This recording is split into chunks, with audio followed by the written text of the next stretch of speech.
Welcome everybody, this is Grandmaster Alexander Lenderman, and I'm going to be presenting you an 8-part video series on the topic which is called positional sacrifices, positional material sacrifices. The reason I chose this topic is because it's, in my opinion, a relatively unexplored topic. Because usually when we think of sacrifices, usually we think of concrete sacrifices where we do, let's say, a pseudo-sacrifice, where we sacrifice, let's say, a piece or a queen for some concrete tactic where we get the material back with interest in a move or two, which is relatively easy to calculate. But in this video series, I'm going to be presenting you with examples where we sacrifice material for positional compensation, such as better piece activity, a two-bishop advantage, passed pawns, space advantage, better piece coordination, and in general, all of these positional kind of topics. I feel like that's a very, very tough topic to master because as far as I could see, for humans, even for grandmasters, it's very hard psychologically to sacrifice material unless they see something clear in return. But then, when I started studying computer games, I started to realize that, in fact, positional sacrifices are quite common in these games. And it's not even that they're playing weak players. Their opposition is other computers, sometimes even very strong, the best computers. And they manage to create something down material, even against best opposition who will not blunder certain tactics or something like this. And this really opened my eyes because this really showed me how very often certain positional factors, especially piece activity, can more than compensate for material deficit. In particular, where very often we see that in positions where one side has a material advantage but does not have a clear plan, is very often not very happy, because what's the main plus of a material advantage? It's the fact that you get more space very often for your pieces and you're able to generate a plan or generate some kind of activity. But if you don't have that, then what exactly will your material advantage give you? Sometimes not very much. And that's something that I've came across with recently as I've been studying computer games and some other very strong human games. That's something that's been to some extent lacking in my chess up to this point. And I'm hoping that this new approach is not only going to help my chess, but it's also going to open your eyes to some new concepts which possibly you've never seen before. And my goal with this video series is basically to demonstrate some new concepts to you which you might have never heard of before. So I really hope you enjoy my video series on positional pawn sacrifices, and looking forward to presenting you the material. Thank you. All right. In chapter 1 of this part, we're going to see a game from a Smith-Morra Gambit in the Sicilian defense, where we have with white Grandmaster Berg and with black a player who is unknown to me, Lush. And in this game, we're going to see basically more or less a straightforward attack where we're going to learn a lot of interesting concepts regarding how to just play energetically when we sacrifice a pawn, and how we have to keep going with initiative on. Okay, so in this game we have Emanuel Berg, a Swedish grandmaster as white, a famous author of many opening books, playing against Lush, actually an unknown player to me in the Portuguese league. And in this game, Berg started with the move e4. Lush played c5, Berg played d4, the Smith-Morra Gambit. So the Smith-Morra Gambit is something that I've played quite a lot in my childhood, but then I sort of switched to being a d4 player, so obviously I had to abandon it, but it brought me quite a lot of success back when I was still an IM, International Master. So c takes d4, c3, And a lot of people decline the gambit with moves like knight f6 or d5 or even d3. But in this game, Lush accepted the gambit. And basically, after knight takes c3, e6, knight f3, what we have is white has sacrificed the pawn in order to get some advantage in the development, as well as opening up some files, in particular the C and the D files. So black played a6. That is in order to cover up the b5 square. For example, the b5 square is key. For example, it's very easy to lose the game right away because of the b5 square. For example, if black goes knight c6 and white goes bishop f4, if black is not careful and plays the move knight e7 with the idea of going knight g6, very quickly white wins the game with knight b5, threatening knight c7, bishop c7, and knight d6. There is no way to defend against all of the threats. The game is over. I've won a couple of games like that, in fact. So black played a6, which is a logical move. White played bishop c4, and now black plays b5 to kick away the bishop and preparing this bishop to develop on the long diagonal. Bishop b3, bishop b7, castles, and now black does not want to go knight f6 to be kicked away with a move like e5, so therefore black plays knight e7. Logical move, trying to go knight g6, bishop e7, castles, and basically develop harmoniously. But white says not so simple. White plays a very interesting move, bishop g5. And the idea is pinning the knight. So right now the knight cannot move. So black has to make some kind of a concession. Now, bishop e3 is possibly playable as well. But then, after knight g6, let's say white plays a4, b4, and let's say white plays the same idea as in the game, knight d5, which is a typical piece sacrifice in the Morra Gambit in this line. Takes bishop d6, knight d4 castles. Basically, black's completely fine. So as we'll see, it's very, very important to actually play bishop g5 first in order to induce a weakness. So now black has to make a concession if he wants to get out of the pin. So he played f6. If he went h6, then after bishop h4, black would have to go g5 to break the pin, which is also not very convenient. Because again, now the king is permanently weakened. So black played f6, and white played bishop e3. So as we could see, white did sacrifice a pawn, but what did he get for it? He got not only a better development, but also he's going to get a lot of initiative, because black created some weaknesses. And now black played knight g6, and already white has a pleasant choice. He can already play something like queen e2, rook d1, with a lot of compensation due to open files for the rooks, and just very active pieces. But he went in a very ambitious way, which is also somewhat of an introduction to something that we'll be covering in the later videos as well, when we get to piece sacrifices. I know I'm foreshadowing a little bit. Basically, sacrificing a piece for long-term pressure and compensation.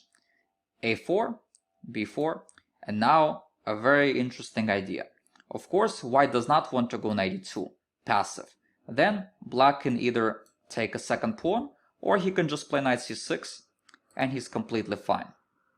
So therefore, white plays a strong idea, knight d5. And that's a very, very nice idea, which in fact, Mark Esserman, an international master who wrote a book, Mayhem in the Morra, a book which I very much recommend to a lot of people who are interested in learning the Smith-Morra Gambit in much more depth. He covered this move in this line in depth, and basically he won a brilliant game against Super Grandmaster Luke Van Velde in the US Open, and that game was covered in his book. And here Berg uses that similar idea. The idea is we're sacrificing a piece, but what are we getting for it? First of all, we opened up an e-file and we weakened the king even further. Now there are a lot of weak squares. Second of all, we are shutting down opponent's pieces. As we get more and more familiar with these videos, we're going to see how important piece activity is and how important it is not only for your own pieces to be active, but also for your opponent's pieces to not be active. Piece activity means everything in chess. Compensates for loss of material. As we could see, material is white's down a whole piece, but the evaluation is roughly equal. In general, when the computer says that the material is that the evaluation is around equal, but one side is down a lot of material, then usually the side who's down a lot of material has a lot of compensation. And these kind of positions can be very, very dangerous to play for opponent from a practical standpoint of view. So black played bishop d6. If he didn't do that, white's going to play d6 and really open up that bishop, and that's going to be really big trouble for black. That sort of thing happened in the Esserman game against Van Velde. And d6 is very also unattractive because after knight d4, suddenly look at these weak light squares. So black went bishop d6, very logical move. White played knight d4, and black played knight e7. Possibly not the best move, but it's a very understandable move. Black wants to cover up the f5 square. Instead, if he would have castled, then white has a choice between going knight c6, which is very interesting, because black cannot take, of course, because of takes. And then white wins back the bishop and also attacks the rook, which has nowhere to go. For example, here, the a7 square is controlled, and white's completely winning. So knight c6 would have put black in a very awkward situation. The queen would have to move, and black's still not out of the woods. So after knight, so that would be one option, and also knight f5 is very interesting. Bishop e5, queen d2, and again after this f4, knight takes, and let's say maybe even rook takes. White has a lot of pressure because, for example, after this d6 is falling apart, and again white has a lot of initiative. Very hard position for black to play from a practical standpoint of view. So black played knight e7, understandably, but this makes things even worse. White played rook e1, and now if castles, once again knight c6 is just too powerful. Black's pretty much under heavy pressure. White's winning here. So black had to go king f8, but now after queen d2, black's just not getting out. It doesn't seem like there's an immediate knockout, but what is black supposed to do here? Black just cannot really free himself in any sort of way. These pieces are not coming out. And basically, as we do more and more videos, we'll see a familiar concept. But basically, the idea is material means very little if you cannot move your pieces or if you don't have a good plan. Material is usually good because it helps you, it gives you more space, and it helps you basically, it gives you more men to work with to basically create some kind of a plan and to control the board. But if your pieces cannot really coordinate very well and you don't have a very good plan, well then the material advantage isn't nearly as effective. And that's something we're going to see over and over again as we talk about the concept of positional compensation for material. So pretty clearly black's already under heavy pressure, and as you could see by the computer evaluation, it's already +2 even though white's down a piece. It's just a very tough position to play because black just cannot do anything. White wants to go bishop f4, trade this bishop, and then play d6. Very hard position to play. And of course taking a pawn is no help because after takes knight f5, knight takes, queen takes, white's just crashing through. So black played queen a5 in the game, and after bishop f4, queen c7, white found a knockout. Rook takes e7, exclaim, and the game is pretty much over. If king takes e7, knight f5, wins the house. And after bishop takes f4, which happened in the game, white played queen e2, bishop takes h2, king h1, bishop e5, and knight e6. Pawn takes, rook takes c7, and black's gonna lose much more material, and the king is gonna be completely roasted. So black ended up resigning. So what did this game teach us? It taught us that when we sacrifice material, it's very important to pretty much keep going with it. The first important thing is you don't have to try to get it back right away. When you sacrifice the material and you play a gambit, you have to be ready to play down that material and possibly invest even more material in order to really make the most you can out of your position. If white back then did not sacrifice the knight on d5 and just played in a traditional way, like let's go back, for example, let's say if white would have just played in a conventional way, like queen e2, bishop e7, well, maybe not bishop e7 is not the best move, maybe bishop b4 is better, so that after rook ft1, you can take and go queen c7. Then very quickly we could see that this compensation is not going to be anything special. If white just plays in a defensive way, we can clearly see that the compensation is sort of going away. Soon black might play rook f7, knight c6, and black will just consolidate. So basically when you play a gambit, it's very important to know that you have to play energetically. You have to create problems. You have to make opponent create concessions, like bishop g5, make him make weaknesses, and then continue playing energetically. And if you do that, then there's a good chance you'll succeed as a gambit player. And then we saw the rest of the game what happened, and white won a very nice miniature against a very strong player, 2450 player, in a classical long game. So I hope you enjoyed this video, and looking forward to showing the next nice example in the next video. Thank you, and take care.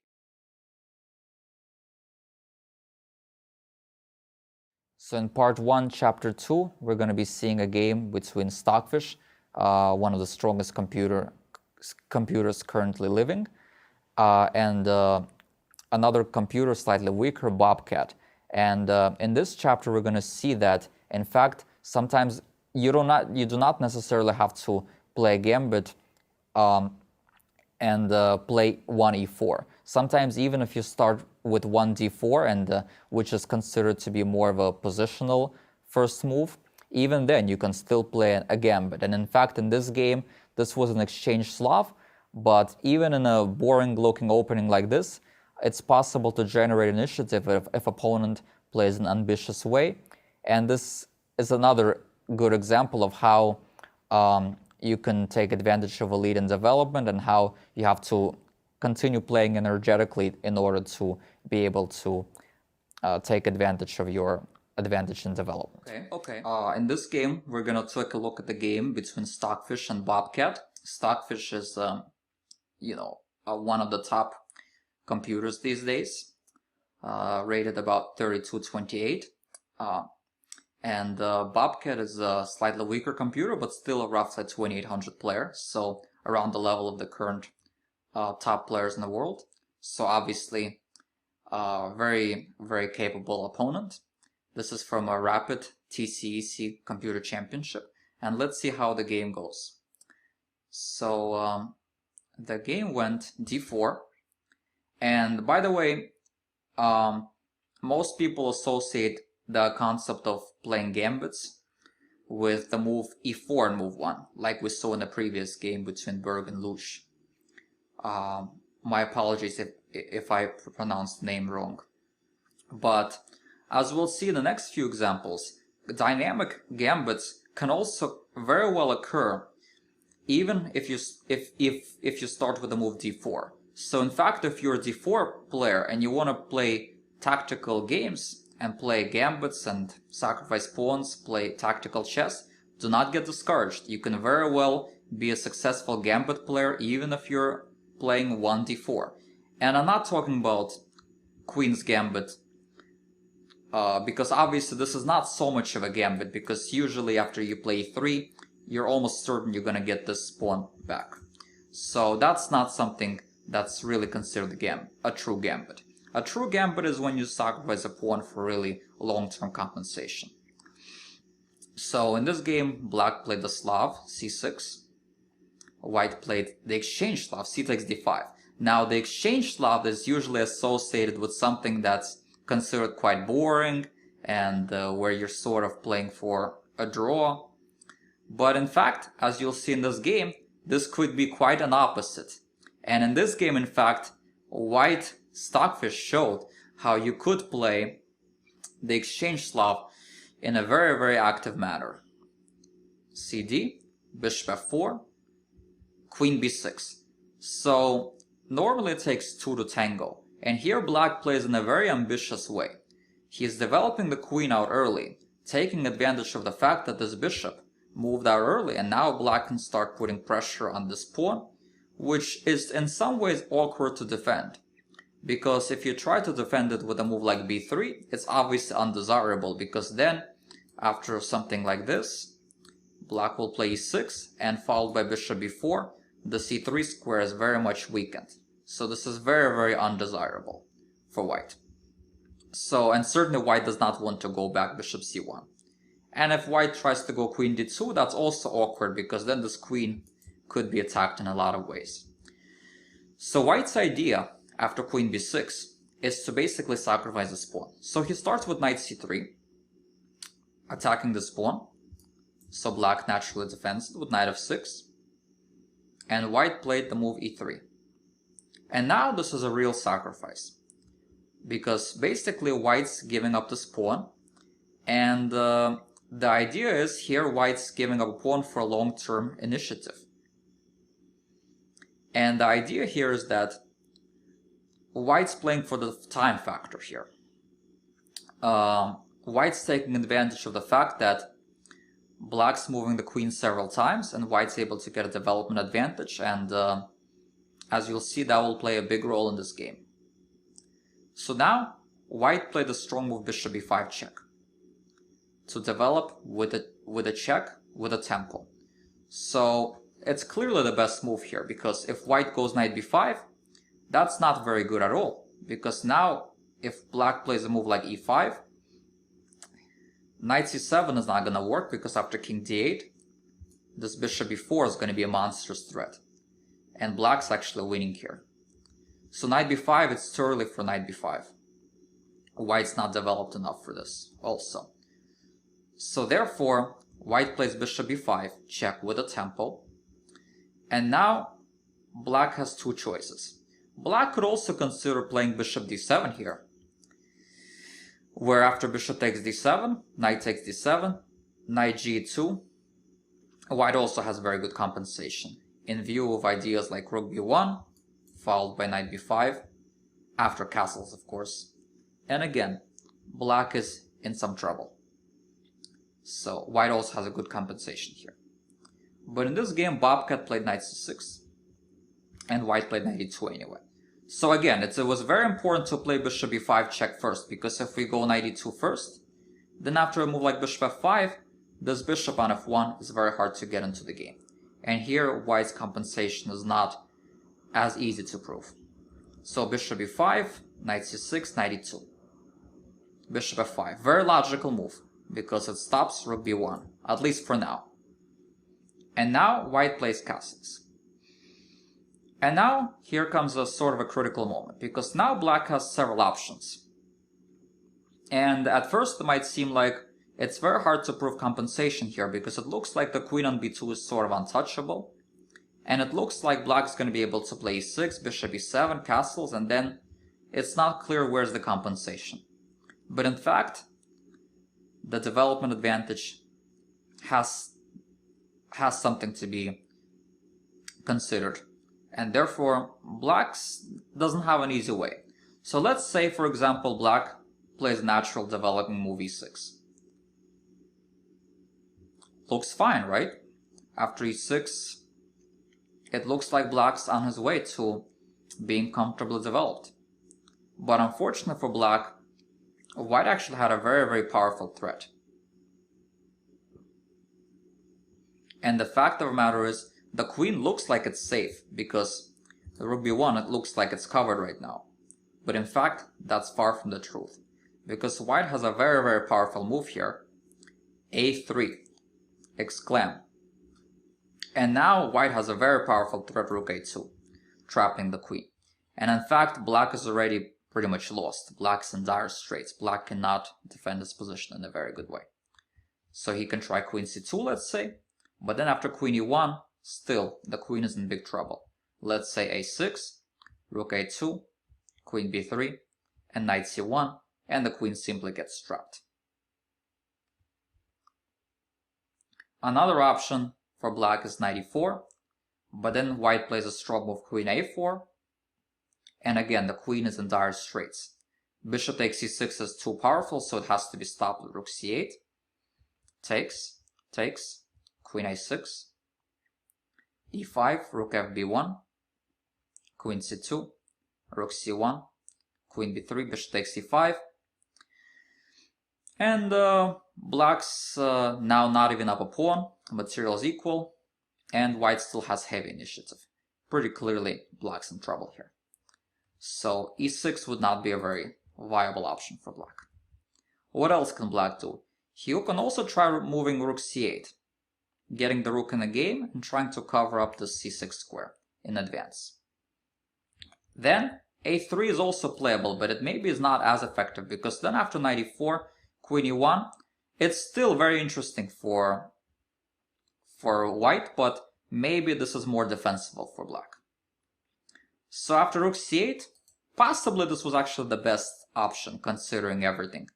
But of course it's also quite dangerous for black, because white would play maybe bishop d3, takes, and again now rook fb1 is a threat, and black's still not developed, so again it's still a tough position for black. Queen a3, let's say, rook ab1, b6, rook fc1, all the pieces get into play now, e6, queen d1, and white has pretty good compensation here, it's pretty clear. White's just too far ahead in development. Black does not have to resign, of course, but I would much rather prefer white. Still though, rook c8 possibly was the best option of everything. And maybe white has other options, even bishop a4 might be an interesting subtle move. But rook c8 wasn't played. Another option was queen a3, perhaps, trying to get the queen to safety, but that also runs into a very rude shock. Bishop a4 would be very strong in that case, followed by knight b5, knight c7, very big threat, and after a6, white has a very strong idea, rook b1, sacrificing the exchange, but unfortunately, concretely, black just completely falls apart here. Queen takes b7 is a monstrous threat. I only see two good ways to defend it. Castles, of course, is not on, because after queen b6, mate threat, bishop takes c6, black's just losing. So after queen takes b1, b5 is the only option. But then knight takes b5, of course, comes. And if you take, of course, if you take the bishop, then knight c7 wins. So you have to take the bishop. Bishop takes b5, rook c8, and now white has forced win. Bishop takes c6, rook takes c6, queen b8, king d7, queen b7, and white wins. So, and if queen b4, trying to get the queen away, then e4 is very strong, and also black can't really defend the onslaught. So, considering everything, black played a logical looking move. He played a6, trying to challenge the bishop. Because his idea is that if white were to take here back, the idea is the queen now has a very nice square, b7, to run to. And basically it's going to be much harder to trap the queen. a3 is not going to be nearly as effective. And even though white has compensation, black can probably still survive. And if white goes bishop d3, takes queen a3, now after b5, black could try to hope to defend this position. But white plays a very smart move. White plays bishop a4, keeping the pressure. And it has to do with a very deep idea. So black naturally played b5. And now white can probably play bishop b3 as well. Leads to some interesting lines. Let's say e6, a4, knight a5. And here again, white has to play energetically. ab. And so if queen takes b3 and rook takes a5 is a big advantage. Material white's going to be up a pawn soon for no compensation. So after a4, knight a5, ab, knight takes b3 is the main move, but then rook a2 wins. So black has to play here bishop b4, and then pretty much the game's a huge mess. So that's why white did not play bishop b3. White instead played a very strong move, double exclam, e4. Remember we talked about in the first chapter how if you sacrifice a pawn, you have to continue playing energetically. If white were to play bishop b3, e6, and start just playing in a passive conventional manner, let's say rook c1, rook c8, bishop c2, let's say, takes queen a3, then suddenly we can quickly see that we're going to lose our initiative. And again, white has to play an energetic move. But if you keep playing non-energetically with knight b1, queen a5, knight d2, just playing in a positional manner, well then we're going to lose our initiative. When we sacrifice a pawn, we have to know what we're playing for. The real reason we sacrificed the pawn is because we knew that black had to lose a couple of tempi with the queen to take on b2 and so on. But if we don't play energetically and if we don't use the time factor in our advantage, then we're going to quickly lose all of our advantage. And now, as we could see, black's clearly better. Black's just up a pawn and consolidated. So that's why it's very, very important to play energetically. Whatever you do, even if you cannot calculate all the variations, you have to trust that you have compensation and continue playing energetically. So e4, double exclaim. You have to keep, once you sacrifice something, play a gambit and play for initiative. You have to keep going with it. That's the key of a great attacking player. So now black's in big trouble. So BAEF is really not on because now this pawn doesn't even allow black to comfortably play e6 and queen takes a4 is a threat. So it's clearly much better for white. DE would free up the square rook, the b1 square, and after queen a3, rook b3 traps the queen. Knight takes d4 would not be very attractive because of knight takes d5, rook c8, bishop b3, and white has just too much compensation here. So black played bishop takes e4. Knight takes e4. And now if knight takes e4, white would now go bishop b3, e6, a4. And again, white's going to open up some lines, and again, black's going to be in trouble. If b4, of course, a5 is very interesting with the idea of bishop a4. Not to mention other moves. Actually, rook a2 just wins a piece. So knight takes e4, bishop b3, e6, a4, b4, and now white played a5. Oh, sorry, that was variation. Sorry about that. Rook b1 was played, and now if black plays queen a3, he probably should do that. That would be the best option. But then white has a very strong sacrifice. You have to continue playing energetically. Rook, always look at these violent forcing moves when you have a development advantage. Rook takes b5, exclaim, AB, bishop takes b5, sacrificing the rook, rook c8, d5. And clearly, white has too much initiative here. e5, bishop takes c6, rook takes c6, dc, ef, knight of c7, queen a8, queen a4 check, takes, c8 queen, king e7, and rook b1. And white has very huge initiative here. He's down a piece, but it's pretty clear that this king is wide open and white has too much play here. Possibly that was still better than the game, because in the game, black played queen takes a2, knight c3, and again, if queen c4, knight takes b5, ab, bishop takes d5, queen c2, and white has too much play. So black played queen e6, natural move, but now d5, and finally white's getting back the material with interest.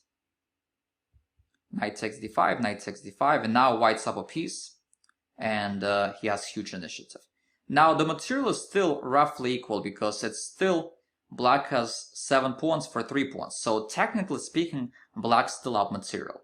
But now you do not need to be a very experienced player to see that white's just clearly winning, because just look at white's pieces and look at white's attack. Black played rook a7. And now probably everything wins. Of course, white can just go bishop b3, and that would be more than enough to win. But white played queen c2, typical computer move, because if you were to take this pawn, then rook b6, and of course the computer finds the most precise way to win. But of course the rest is not really even that interesting. Basically, almost any way will win from here on. So e3 was played, rook takes b5, ab, bishop takes b5, f5, of course you cannot take because the bishop takes c6, so f5, bishop takes e3, bishop takes a7, h5, and basically the game was adjudicated. If black were to take here, bishop e8, king takes c8, knight c7, so king g8, queen a2 would be made in a few. So black played h5 and the game is lost. Black resigned here.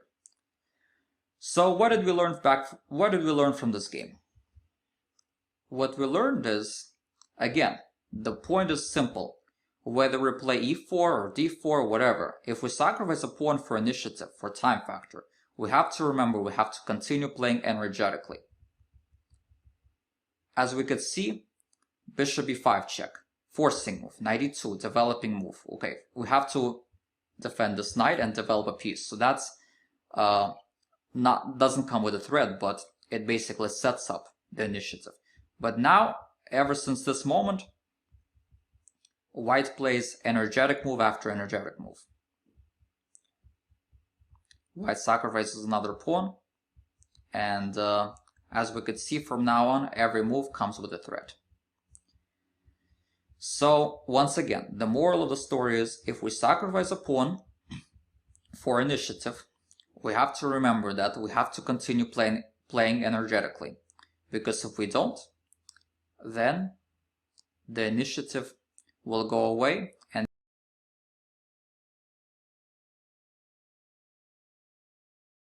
so in chapter 3 of part 1, we're going to see a very nice game between two of the strongest computers living right now, Komodo with white against Stockfish. And in this game also, white played a d4 opening and played a gambit. G4 move is basically a Shirov Shabalov gambit. It's nowadays pretty popular. But once again, this game is very instructive from a standpoint that this wasn't as crushing of an attack immediately as the previous two games, but this was also a game where the piece activity of white's pieces showed, and how white was able to take advantage of the fact that black had a bad bishop on c8 and a long-term king which is not so safe and doesn't have a very good home. And white was able to even sacrifice another pawn to generate initiative, and eventually he was able to break in lines and break through to the position. But as we'll see, there are a lot of subtle points to this game, and I'm looking forward to going over this game with you. In chapter 3, we're going to cover another computer game, and this time it's going to be between two of the strongest chess engines in the world currently. Well, also Houdini is maybe up there right now, but one of the 3 top. And this game is between Komodo and Stockfish from last year's super final. And in this game, Komodo was white. It's the first game, d4, d5, c4, e6, knight f3, knight f6, knight c3, c6, semi-Slav, e3, knight d7, queen c2, bishop d6, g4. And here's the gambit. So once again, in a d4 opening, white plays this gambit. It's called the Shirov-Shabalov gambit. And white's idea is to sacrifice this side pawn, the wing pawn, to open up the g-file. So of course black has many options here. He does not have to take, but in this game black took. And the first 8 moves are actually programmed. So these are not their own moves yet, because right here it says book. So knight takes h2. And this is the first move that Komodo played on his own. Of course, it's the only move. Nothing else really makes sense. And white gets this pawn back. So all in all, white sacrificed the pawn, but first of all, he's getting a little bit more control in the center. And also black's pieces are a little bit loose, and so white's getting a little bit of an initiative here. Black played knight f8. White played rook back to g2, attacking the bishop. Bishop d6. And bishop d2. So first things first, white needs to complete his development. The idea is white does not want to open up the center too early, because if he goes e4 right away, challenging the center, then after a move like maybe even knight g6, the f4 square becomes a little bit weak right away. So white wants to make sure he completes his development first. So he goes bishop d2. Black played knight g6 anyway, and white played bishop e2. So first he's putting his pieces in optimal squares. And e4 sooner or later will come, because if black were to play, let's say, f5, that would not necessarily be very desirable, because after castles, white will have pressure along bishop h5, rook g1, and the black king will be also sort of open. So it's not very desirable. So black does not want to play f5. Castles, queen, so queen f6 happened, castles queenside, and knight h4. So attacking the rook, rook back to g1, and now knight f3. So the pawn on f2 is very dangerous to take, because after rook df1, queen h2 only safe move for the queen, and after, let's say, rook h1, queen g3, e4, it's clear that white just has way too much initiative. Black's pieces are just way too tangled up there, and it's very easily possible that black would just lose something concretely here. So of course taking the pawn would be too much, so black played knight f3, bishop takes f3, queen takes f3. And here is a very instructive moment, because white could play c takes d5, e takes d5, and e4. But in that case, black will be able to play bishop e6 and sort of consolidate. And there is compensation, but maybe not that much.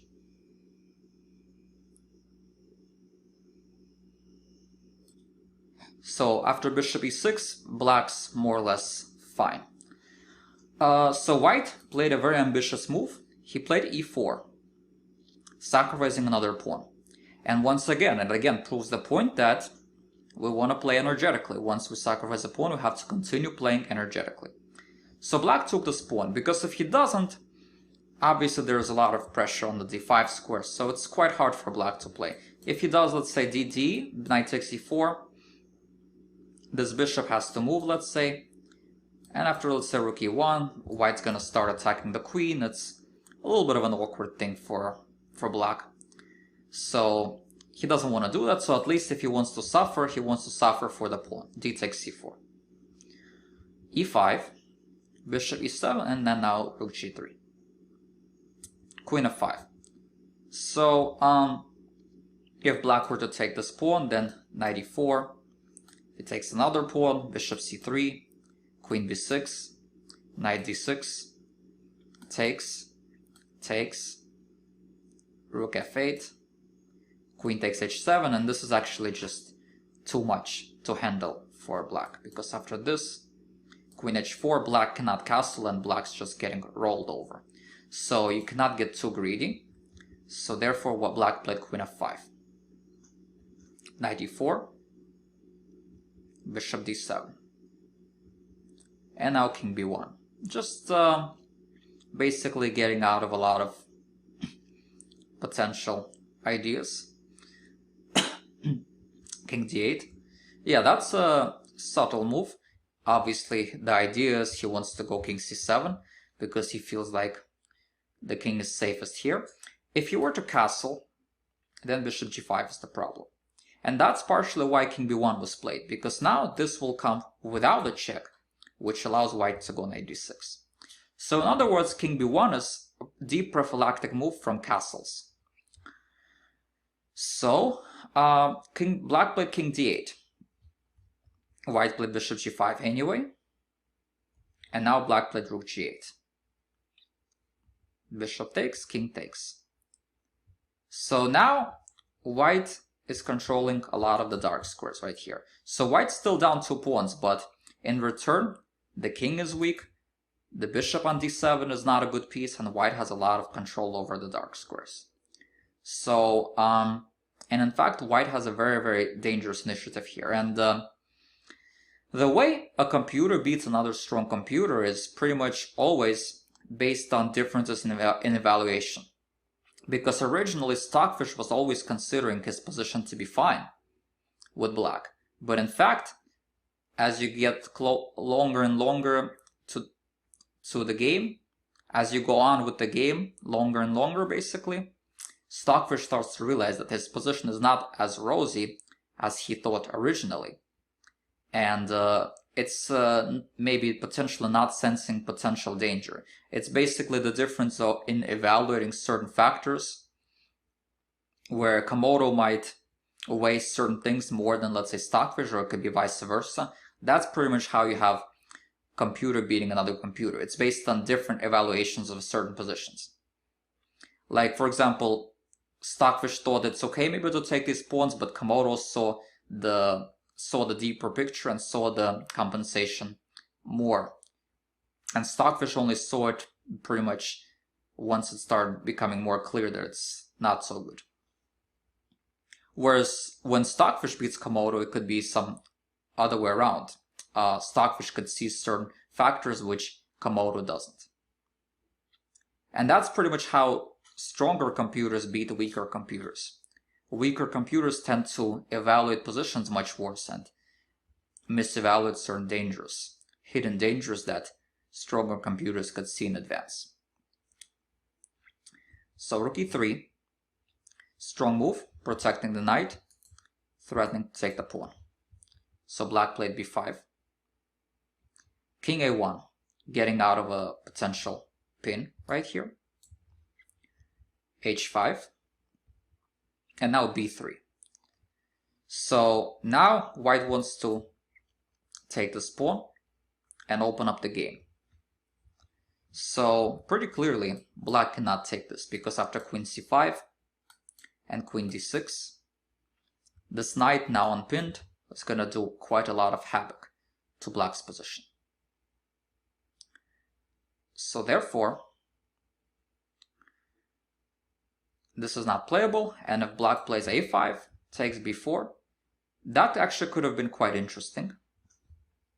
Possibly an improvement. And c5, bc, b4 would run into queen d2, and the game would also be opened up. So in the game, rook g4 was played, putting pressure on the e4 knight, bc, and now b4. So the center pretty much had to be closed. Otherwise, if you take f3, soon white will crash through with a big attack. So black, at all costs, pretty much has to keep the game closed. So b4, but white got back 1 pawn. But still black's up 1 pawn, so still looks like black's under control. Looks like everything is safe, but in fact, white still has a lot of compensation due to a much better knight than the bishop, and black's king is still weak. Whereas the white king seems airy, but you can't really get to it.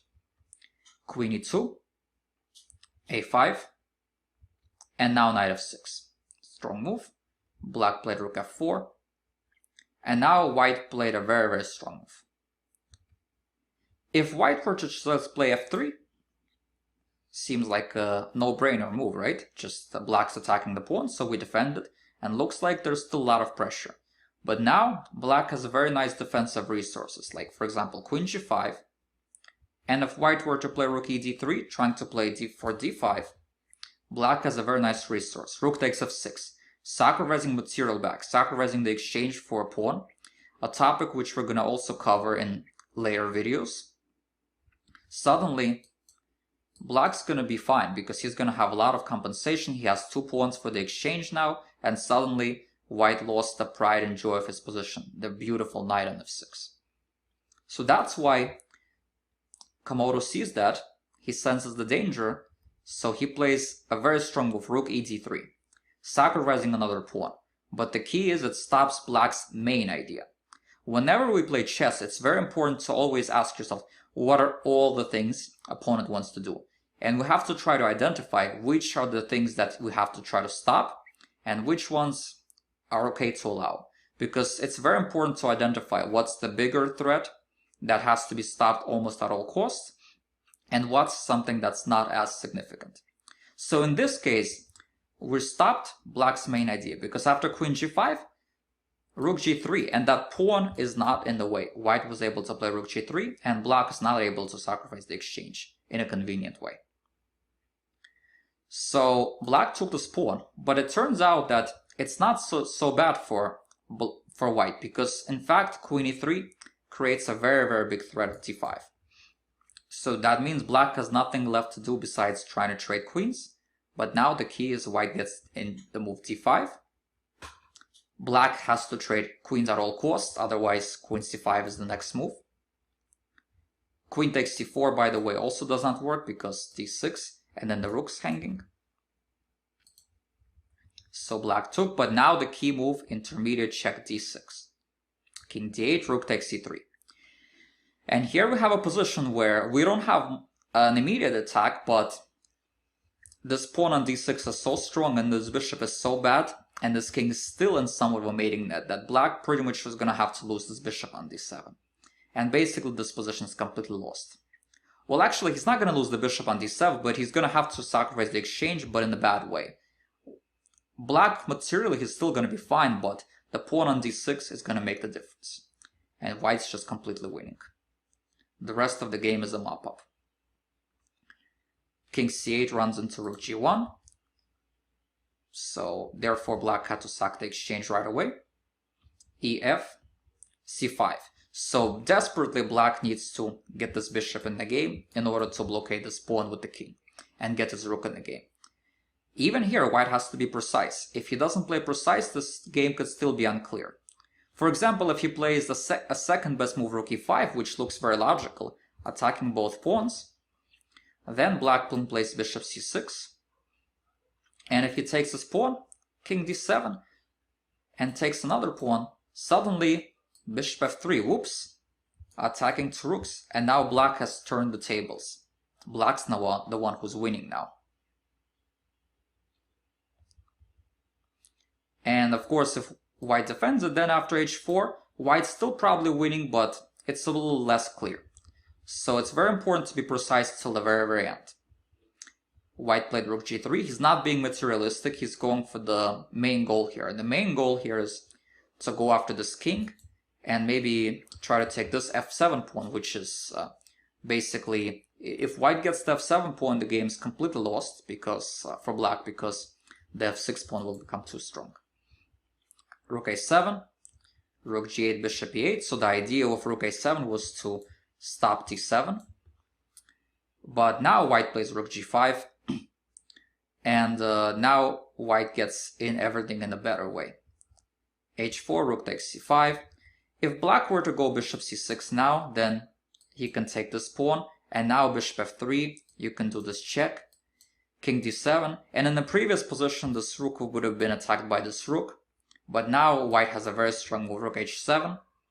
And if bishop takes d1, rook takes f7, followed by this rook takes a7, and then this pawn on f6 will be the deciding factor.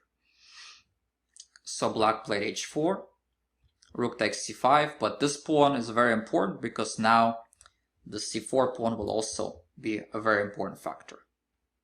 The rest of the game is a mop-up. Bishop a4, rook d2, h3, rook h7, king d7, rook takes h3, rook a8, rook h7, rook f8, rook h5, rook a8, and c5.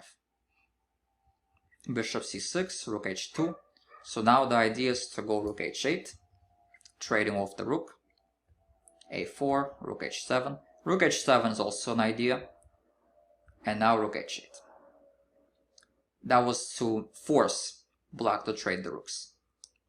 Takes, takes, e5, and black resigned, because white can play rook b8, take this pawn, and, well, black's pawns are going to be very easy to stop, and eventually white will easily break the blockade.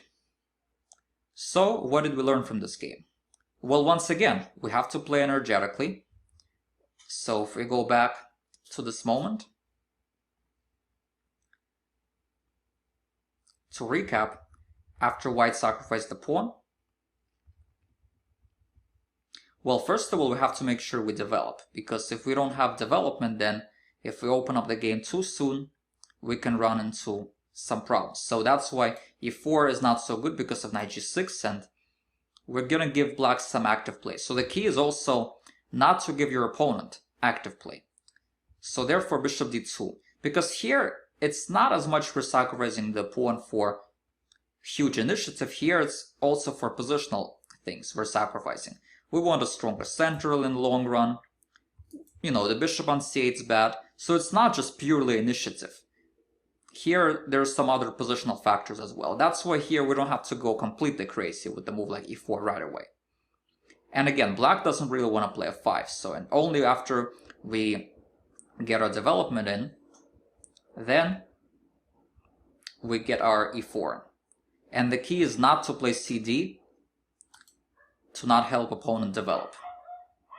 So therefore dc, e4, e5, sacrificing the second pawn. But now, because of this bad bishop on c8 and a permanently bad king, white has more than enough compensation.